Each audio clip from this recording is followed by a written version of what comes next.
6ಕ್ಕೂ ಹೆಚ್ಚು ಜಿಲ್ಲೆಗಳಲ್ಲಿ ಪ್ರವಾಹದ ಎಫೆಕ್ಟ್ ಯಾವ ರೀತಿ ಇದೆ ಅನ್ನೋದರ ಡೀಟೇಲ್ಸ್ ನಾವು ಕೊಡ್ತಾ ಇದ್ವಿ. ಈಗ ಜೇವರ್ಗಿಗೆ ಸಂಬಂಧಪಟ್ಟಂತೆ ಕೂಡ ಮಾಹಿತಿ ಇದೆ. ಜೇವರ್ಗಿ ತಾಲೂಕಿನ ಕಟ್ಟಿ ಸಂಗಾವಿ ಹೊಸ ಸೇತುವೆ ಮುಳುಗಡೆಯಾಗಿದೆ. ಸೇತುವೆ ಮೇಲಿಂದ ಭೀಮಾ ನದಿ ನೀರು ಹರಿತಾ ಇದೆ.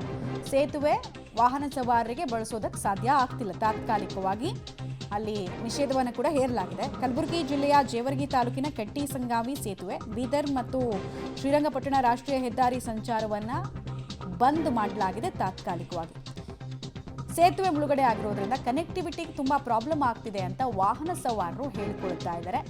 ಬಟ್ ಪ್ರಕೃತಿಯ ಮುಂದೆ ಅದೆಲ್ಲವೂ ಕೂಡ ಗೌಣ. ದೃಶ್ಯಾವಳಿಗಳನ್ನು ನೋಡ್ತಾ ಇದ್ದೀರಾ. ಸೇತುವೆ ಮೇಲೆ ಭೀಮಾ ನದಿ ಹರಿತಾ ಇದೆ.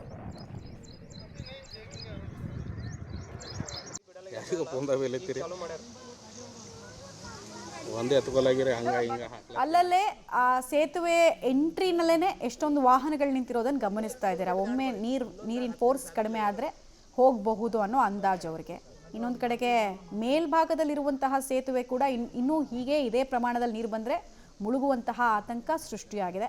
ರಭಸದಿಂದ ಹರಿತಾ ಇರುವಂತಹ ಭೀಮಾ ನದಿಯ ಚಿತ್ರಣವನ್ನು ಗಮನಿಸ್ತಾ ಇದ್ದೀರಾ. ಒಂದೆಡೆ ಮಹಾರಾಷ್ಟ್ರದಲ್ಲಿ ಧಾರಾಕಾರವಾಗಿ ಮಳೆ ಆಗ್ತಾ ಇರೋದ್ರಿಂದ ಅತ್ತ ಏನಂದರೆ ಭೀಮಾ ನದಿಯಲ್ಲಿ ಪ್ರವಾಹ ಪರಿಸ್ಥಿತಿ ಎದುರಾದರೆ ಇತ್ತ ಕಲಬುರಗಿಯಲ್ಲೂ ಕೂಡ ಧಾರಾಕಾರವಾಗಿ ಮಳೆ ಆಗ್ತಾ ಇರೋದ್ರಿಂದ ಸಹಜವಾಗಿಯೇ ಕಲಬುರಗಿಯ ಸೇಡಂ ಹಾಗೂ ಚಿತ್ತಾಪುರದಲ್ಲಿ ಹರಿಯುವಂತಹ ಕಾಗಿಡ ನದಿ ಕೂಡ ತನ್ನ ಅಪಾಯದ ಮಟ್ಟ ಮೀರಿ ಹರಿತಾ ಇದೆ. ಹೀಗಾಗಿ ಈ ಒಂದು ನದಿಯಿಂದಲೂ ಕೂಡ ಈ ಒಂದು ಸೇಡಂ ತಾಲೂಕಿನ ಹಲವು ಗ್ರಾಮಗಳು ಜಲಾವೃತವಾಗಿವೆ. ನಾವೀಗ ಈ ಒಂದು ಸೇಡಂ ತಾಲೂಕಿನ ಮಳಖೇಡ ಗ್ರಾಮದ ಬಳಿ ಇಲ್ಲಿದ್ದೇವೆ. ಇಲ್ಲಿ ಅಂದರೆ ಈ ಒಂದು ಕಾಗಿಡ ನದಿ ಉಕ್ಕಿ ಹರಿದ ಪರಿಣಾಮವಾಗಿ ಇಲ್ಲಿರುವಂತಹ ಮಳಖೇಡ್ ಪಕ್ಕದಲ್ಲಿ ಇರುವಂತಹ ಏನು ತಾಂಡ ಇದೆ, ಆ ಒಂದು ತಾಂಡಾಗೆ ಸುಮಾರು 150ಕ್ಕೂ ಹೆಚ್ಚು ಮನೆಗಳು ಸಂಪೂರ್ಣವಾಗಿ ಜಲಾವೃತವಾಗಿದ್ದು ಇಲ್ಲಿನ ಜನ ಏನಂದರೆ ನಿನ್ನೆ ರಾತ್ರಿ ಬೇರೆ ಕಡೆ ಹೋಗಿದ್ರು. ಕಳೆದ 2 ದಿನಗಳಿಂದಲೂ ಕೂಡ ಇಂತಹ ಪರಿಸ್ಥಿತಿ ನಿರ್ಮಾಣವಾಗಿದೆ ಅಂತ ಈಗ ಸ್ಥಳೀಯರು ಹೇಳ್ತಾ ಇದ್ದಾರೆ.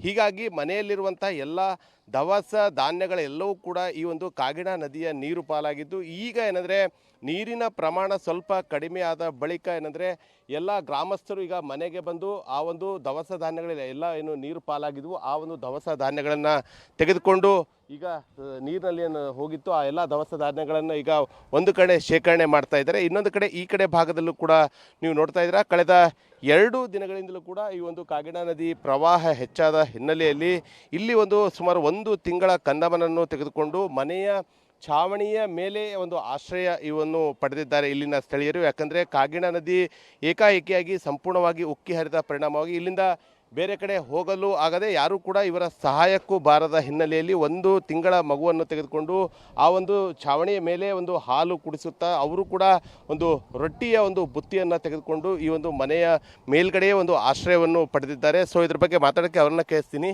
ಅಮ್ಮ, ಯಾಕೆ ಇಲ್ಲಿಂದ ಯಾರಿಗೆ ಕರ್ಕೊಂಡು ಹೋಗಕ್ಕೆ ಬಂದಿಲ್ಲ ನಿಮ್ಗೆ ಇಲ್ಲಿದು? ಯಾರು ಬಂದಿಲ್ರಿ ಸರ್, ಯಾರು ಬಂದಿಲ್ಲ.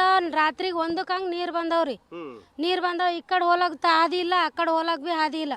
ಹೆಂಗೆ ಬರಬೇಕು? ಮ್ಯಾಳಿಗೆ ಮ್ಯಾಲಿಂದ ಏರ್ಬೇಕು ನಾವು. ಮ್ಯಾಳಿಗೆ ಮ್ಯಾಲಿಂದ ಏರ್ಬೇಕು. ರಾತ್ರಿ 1ಕ್ಕೆ ಮ್ಯಾಳಿಗೆ ಮೇಲೆ ಏರಿ ಅಲ್ಲಿ ಕುಂತೀವ್ರಿ.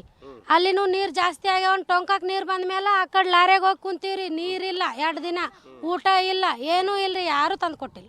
ಮಗುವಿಗೆ ನಾವೇ ಹಾಲು ಕುಡ್ಸಿವ್ರಿ. ಇವಾಗ ಅಷ್ಟೇ ತಂದಾರ್ರಿ ಹಾಲು ಹೋಗಿ ಹೊರಗೆ. ಈ ಕಡೆ ಲಾರಿ ಸ್ಟಾಪ್ ಮಾಡ್ಯಾರ, ಎಕ್ಕಡೆ ಹೋಗಿ ಹಾಲು ತರ್ಲಕ್ಕಿಲ್ಲ.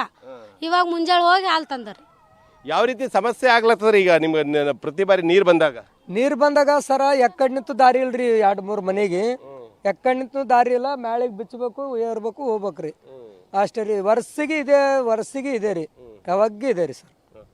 ಏನ್ ಆಗ್ರಹ ಪಡಿಸ್ತೀರಿ ಸರ್ಕಾರಕ್ಕೆ? ನೀವು ಏನ್ ಕೇಳ್ತೀರಿ? ಏನ್ ಕೇಳ್ಬೇಕ್ರಿ ಸರ್? ಮನೆ ತೆಗಿಬೇಕ್ರಿ. ಇಲ್ಲಿ ತೆಗೆದು ಬೇರೆ ಕಡೆ ಕಟ್ಟಿ ಕೊಟ್ರ ಅವ್ರಿಗೆ ಭಾಳ ಪುಣ್ಯ ಬರ್ತದ.